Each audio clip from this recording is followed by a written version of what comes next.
হয় এবং যেহেতু বাংলাদেশের সর্বস্তরের জনগণের ফেসিবাদ বিরোধী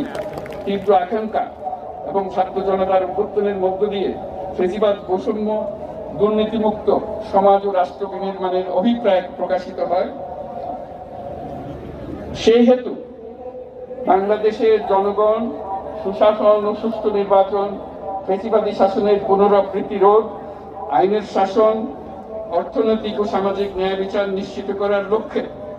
নিয়মতান্ত্রিক উপায়ে বিদ্যমান সংবিধান সকল রাষ্ট্রীয় সাংবিধানিক প্রতিষ্ঠানের গণতান্ত্রিক সংস্কার সাধনের অভিপ্রায় ব্যক্ত করে এবং সেহেতু বাংলাদেশের জনগণ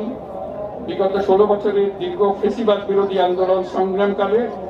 এবং 2024 সালের জুলাই গণঅভ্যুত্থানকালীন সময়ে ফ্যাসিস্ট আওয়ামী লীগ সরকার কর্তৃক সংগঠিত গুম খুন হত্যা,